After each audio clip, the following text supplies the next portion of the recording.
Mesdames et messieurs, bienvenue et merci de suivre les informations sur RTI 1. Voici les titres de cette édition. Les épreuves orales du brevet d'études du premier cycle BEPC session 2018 ont débuté ce mercredi 6 juin. 400 326 candidats repartis, dont 677 centres d'examen sur l'ensemble du territoire ivoirien sont concernés. Sephora Zegui Penguiné s'est rendu dans quelques centres. Le commissaire du gouvernement, le colonel Ange Kwame, dans le cadre des rencontres trimestrielles du tribunal militaire d'Abidjan, a fait le point des procédures judiciaires en cours, le racket, la corruption, l'escroquerie lors des concours et l'affaire école des forces armées des Ambacros sont les sujets abordés par le procureur militaire. Et puis l'opposition malgache a décidé hier mardi de maintenir la pression sur le président Eri Rajouari Mampiana en appelant à poursuivre les manifestations malgré la nomination la veille d'un nouveau premier ministre de consensus. Et voilà.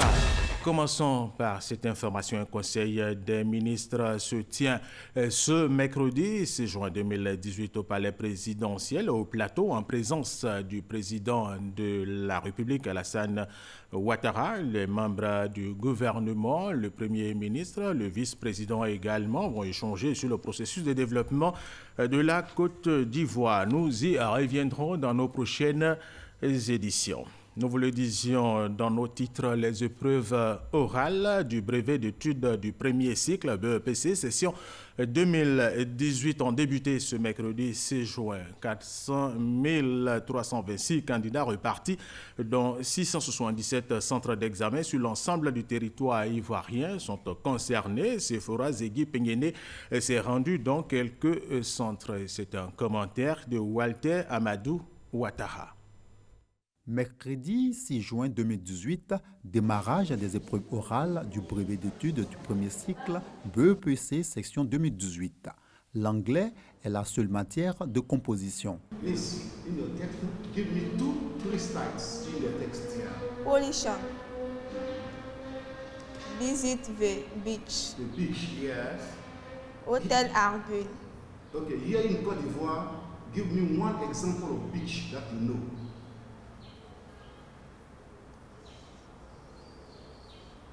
Do you know a beach? Yes. Give me one example of beach in Côte d'Ivoire. Awa vient de subir son interrogatoire. Elle est visiblement découragée, mais garde un brin d'espoir. En tout cas, ce n'était pas difficile.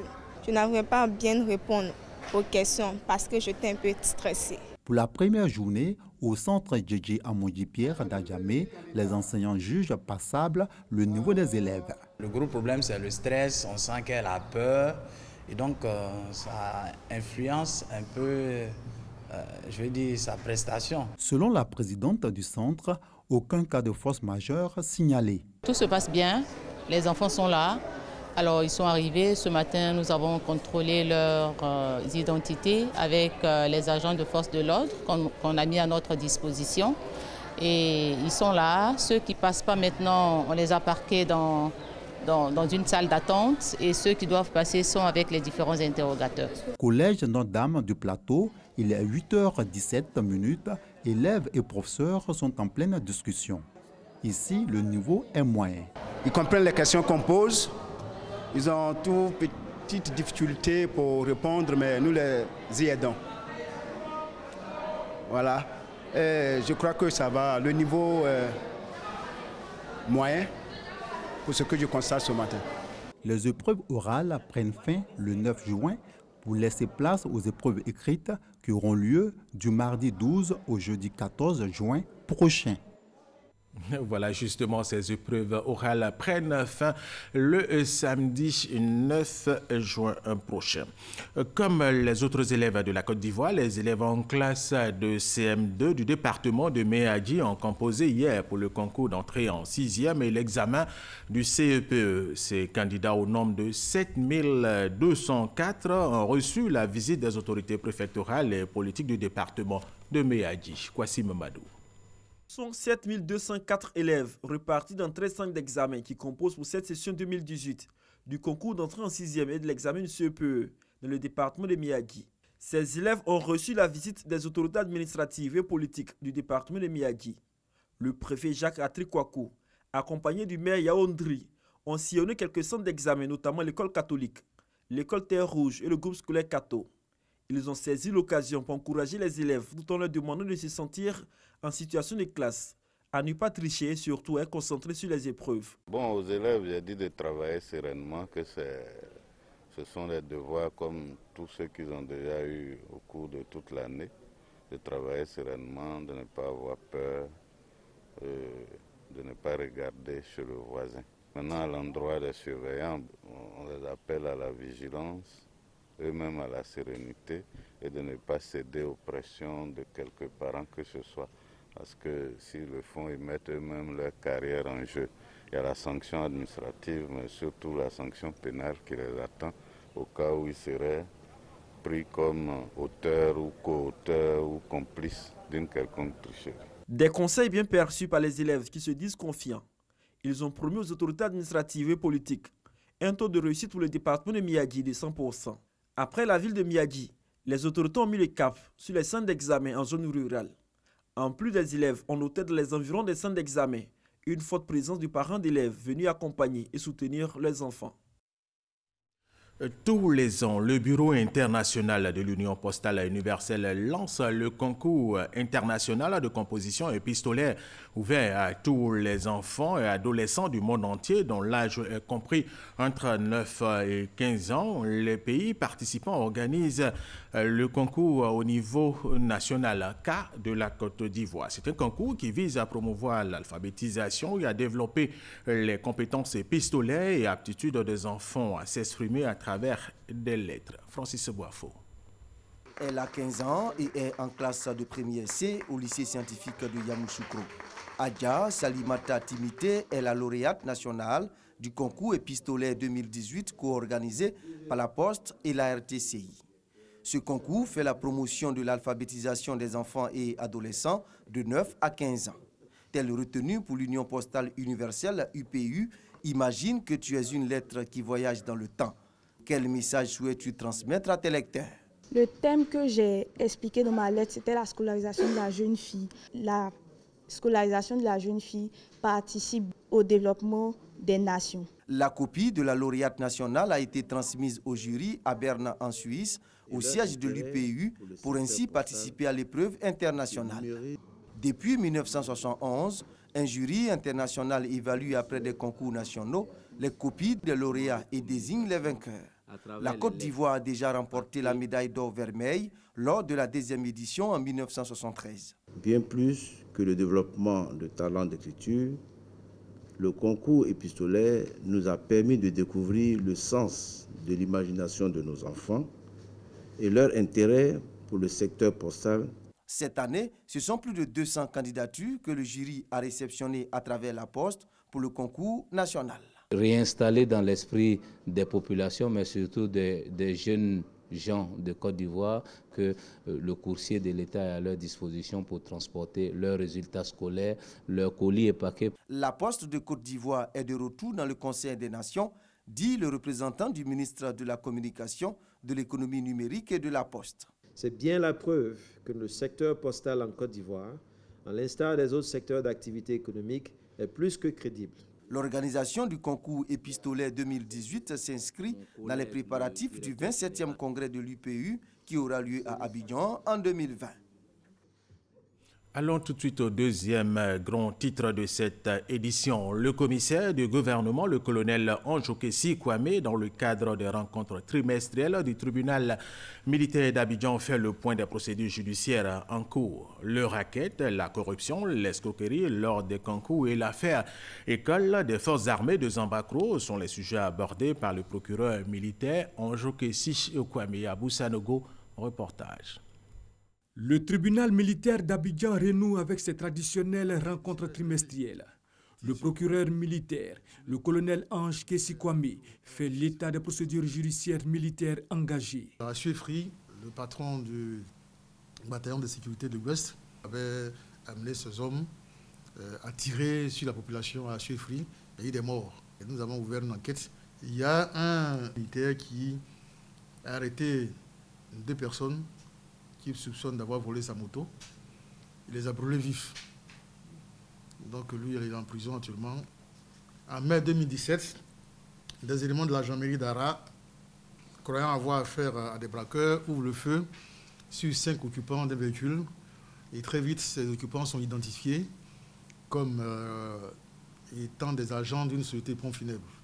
Et là, ils sont déjà morts. Et arrêtés puis déférés à la maman, ces gendarmes attendent leur jugement.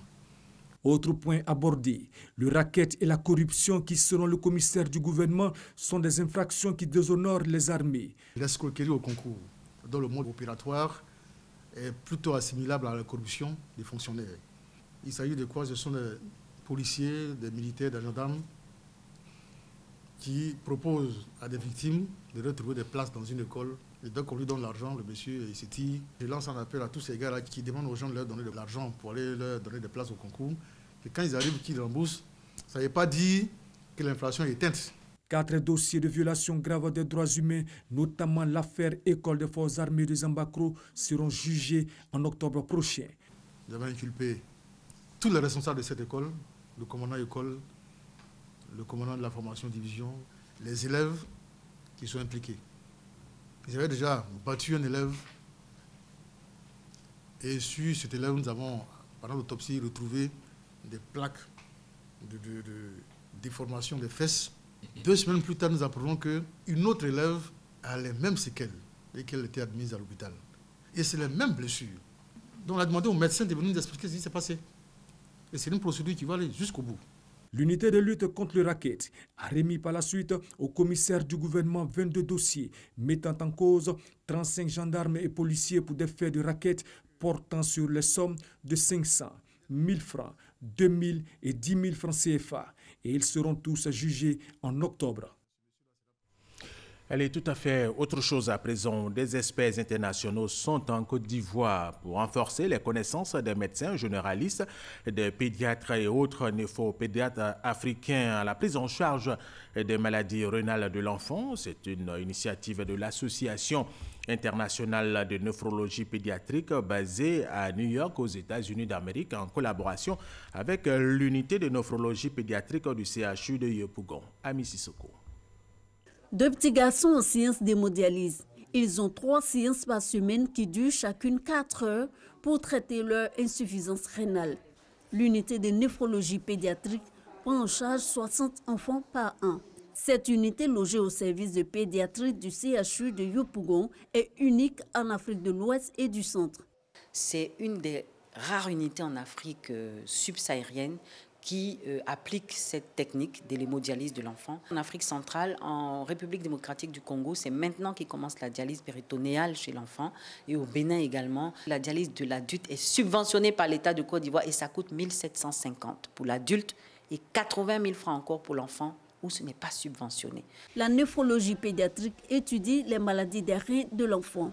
C'est une discipline peu connue qui nécessite une formation à l'étranger pour les spécialistes ivoiriens. En 10 ans d'existence, l'unité de néphrologie pédiatrique du CHU de Yopougon ne compte que 3 néphropédiatres. Un effectif insuffisant qui rend la prise en charge des malades difficile.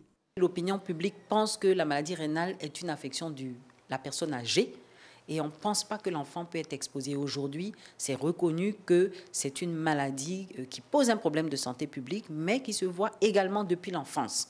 Et un enfant traité tôt et guéri ne sera jamais l'adulte qui va présenter une insuffisance rénale. Pour combler les besoins en formation, on a recours à des expertises internationales.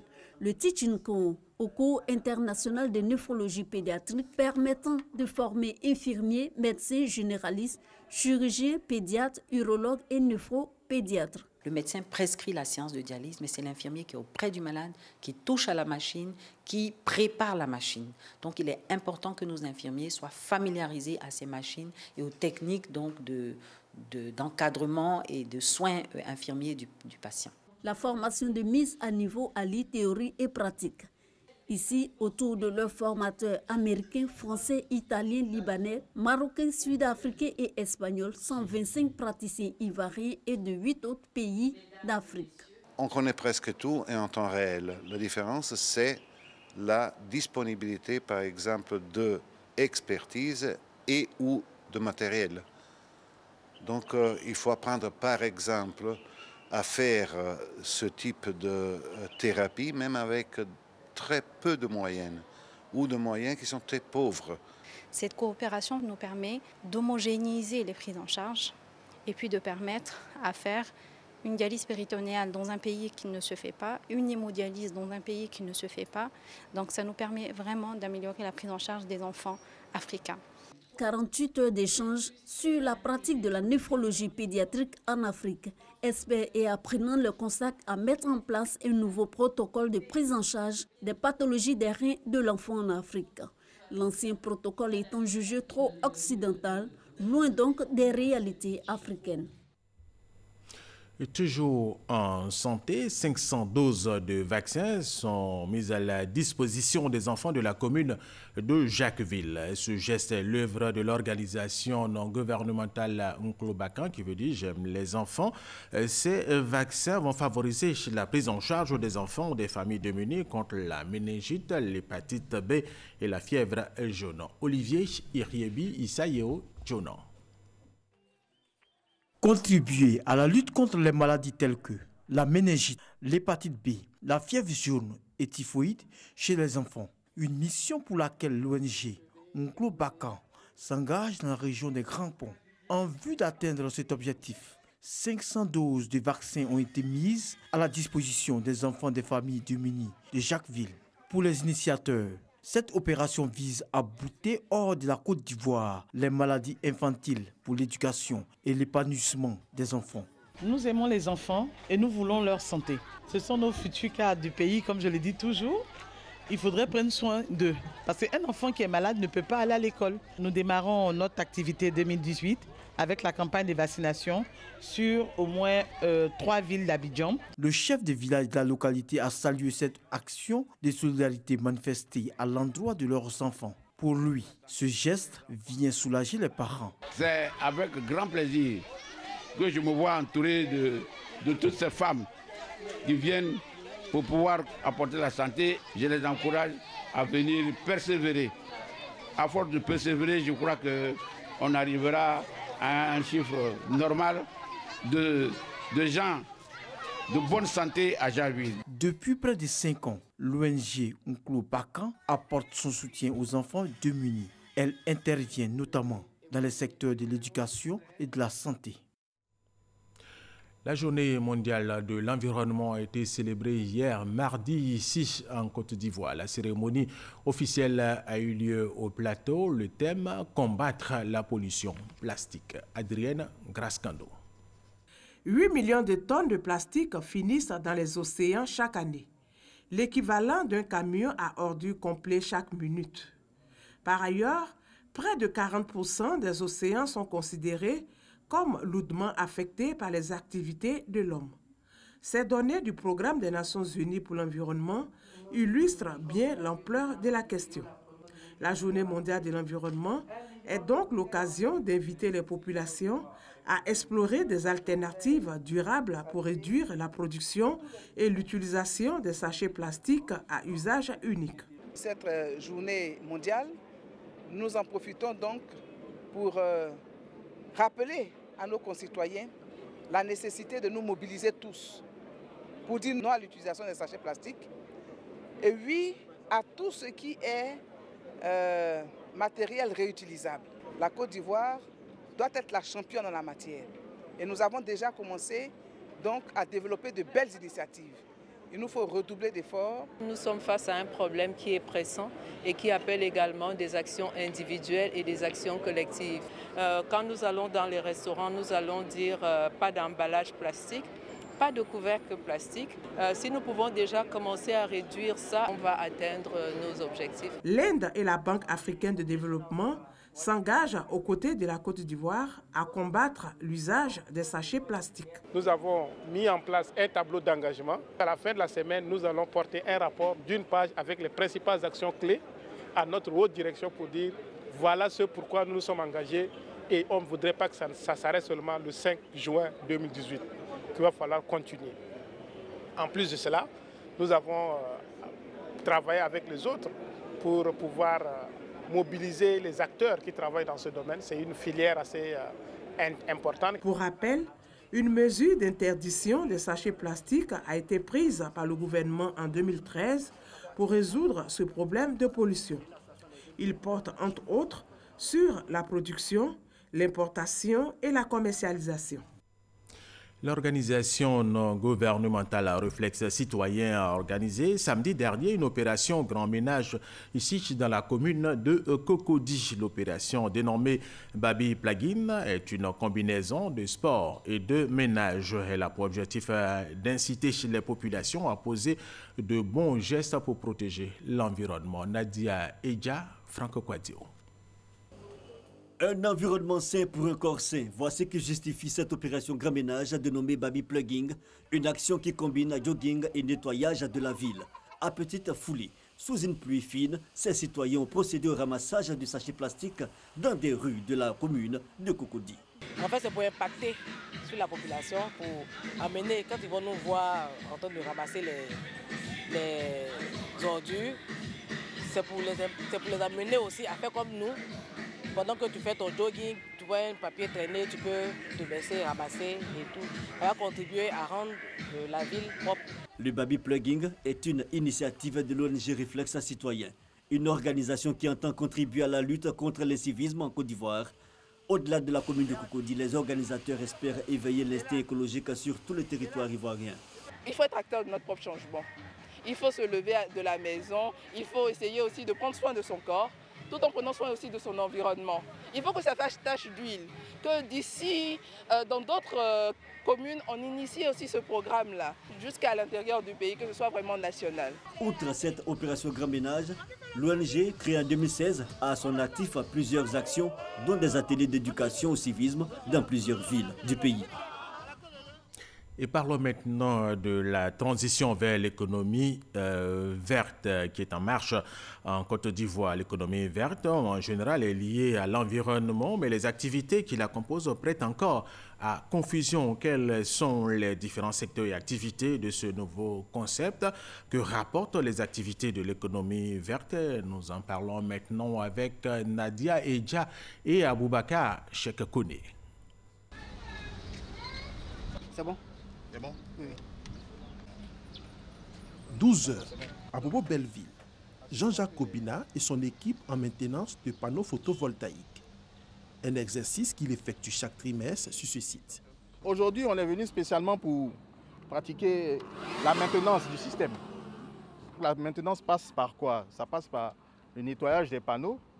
On nettoie également les batteries et on s'assure aussi que le système est toujours opérationnel. Jean-Jacques fournit de l'énergie à cette pharmacie depuis 2 ans. Comme source d'alimentation, le soleil. Une ressource naturelle et non polluante pour l'environnement. En pratiquant cette activité écologique, il inscrit son entreprise dans le cadre de l'économie verte. Un modèle économique qui vise 3 finalités. La création d'emplois, la création de richesses et la préservation de l'environnement. Un autre pan privilégié de l'économie verte en Côte d'Ivoire, c'est le recyclage. Sylvain Kouakou est titulaire des masters en développement durable. Depuis 2016, il se consacre à la transformation de déchets organiques en engrais.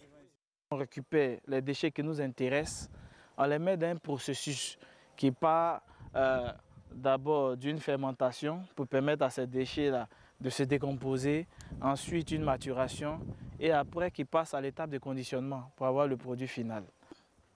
Comme l'entreprise de Sylvain, plusieurs autres activités de recyclage se développent dans le pays.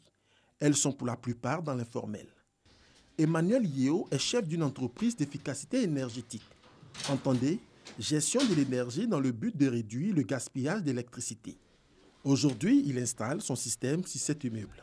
Avec ce coffret électrique intelligent, le système va simplement constater qu'il y a vacances, ils n'ont pas travaillé, qu'ils ne sont pas là. Et il va donc arrêter tout ce qui doit être arrêté, sauf ce qui doit fonctionner. Et là, on devient vraiment efficace. Nous avons fait des installations dans des immeubles. Et là, on a une économie annuelle d'environ 400 millions. Cet ingénieur a démarré son activité en 2011. Il réalise aujourd'hui un chiffre d'affaires de 500 millions de francs CFA et emploie 40 personnes, dont 95% de jeunes. Fin de visite des sites. Une synthèse de ce nouveau concept avec un expert s'impose. Oui, normalement, tous les secteurs de l'économie sont potentiellement propices à l'économie verte. Il y a deux types d'activités en matière d'économie verte. Il y a ce qu'on appelle les éco-activités, qui sont des activités qui ont une finalité de protéger, de valoriser ou de restaurer l'environnement. Donc, par exemple, le secteur des déchets, donc le secteur de la valorisation des déchets est une éco-activité. Le secteur de l'assainissement des eaux usées est une éco-activité. Le secteur de la foresterie est une éco-activité. Ensuite, on a ce qu'on appelle les activités verdissantes. On parle d'écologisation des activités économiques classiques. Par exemple, on ne parlera plus d'agriculture tout court, on parlera d'agriculture durable, on ne parlera plus de transport tout court, on parlera du transport durable. L'économie verte est le vecteur pour arriver au développement durable. Pour ces entrepreneurs, le secteur regorge d'opportunités. Avant, nous sommes partis avec des quantités de 300 kg, de 500 kg au maximum que nous recevions par semaine. En ce moment, nous sommes installés à Yopougon sur une parcelle de 100 m². Mais là, en ce moment, nous sommes sur une parcelle de plus de 2000 m². Si pour ces acteurs, l'économie verte est une niche de richesse, ils ne sont pourtant pas les seuls bénéficiaires. Leurs clients aussi y trouvent leur compte. Il y a un net avantage sur la facture de courant. Là, je l'ai senti. Mais donc, on va dire que je suis quelqu'un d'assez sensibilisé à cela maintenant. Quand on regarde par rapport à l'ensemble de la facturation par le passé et aujourd'hui, on a quand même eu des gains, je dirais, assez significatifs. Autour de 30% d'économies réalisées sur l'ensemble des facturations. À ce jour, il n'existe pas de données quantitatives de cette économie.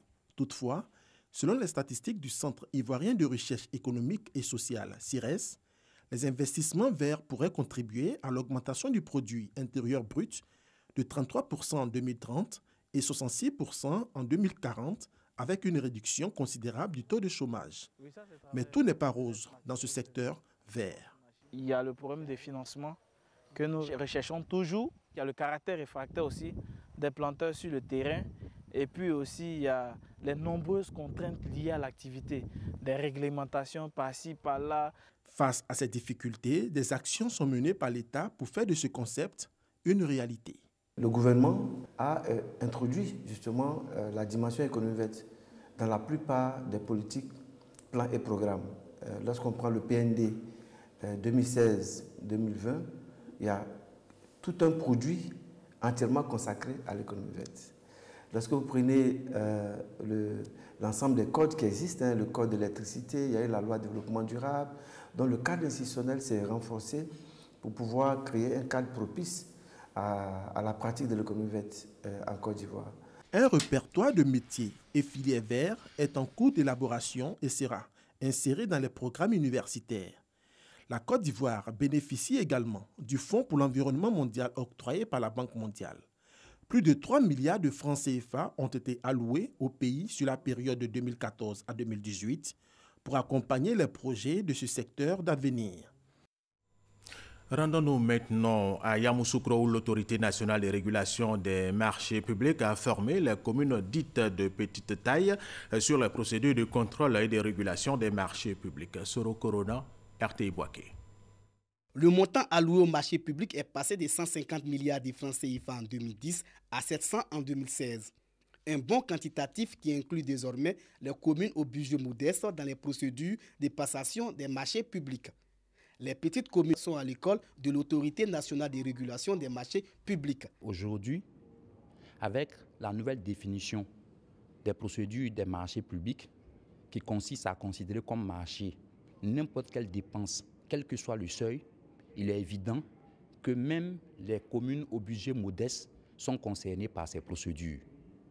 Il faut donc que nous les approchions pour les former et communiquer aussi avec elles sur tout ce qui peut avoir comme problème et à l'issue de ces échanges-là, faire des recommandations aux autorités compétentes. Les élus locaux sont formés aux procédures de contrôle et de régulation des marchés publics. Les codes, les décrets et tests d'application, les procédures de résiliation, de demande de mise en demeure et autres mécanismes des marchés publics sont passés au peigne fin.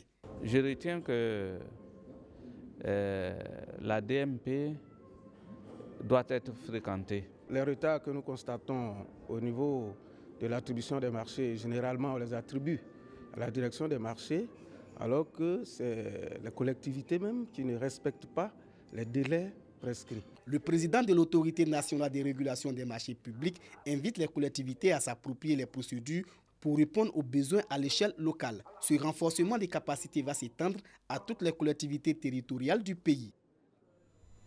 Voilà, et terminons avec cette information. L'opposition malgache a décidé hier mardi de maintenir la pression sur le président Eri Rajoelina Ampiana en appelant à poursuivre les manifestations malgré la nomination la veille d'un nouveau premier ministre de consensus.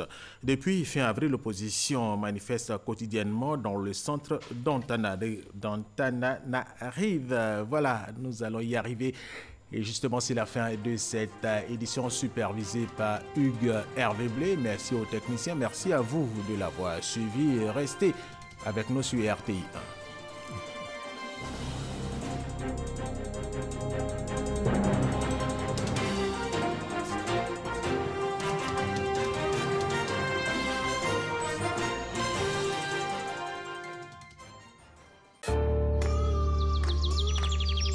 Une nouvelle étiquette pour Candia. Candia le lait, onctueux, soyeux, crémeux. Candia, c'est le bon goût du lait. Moi, c'est Candia.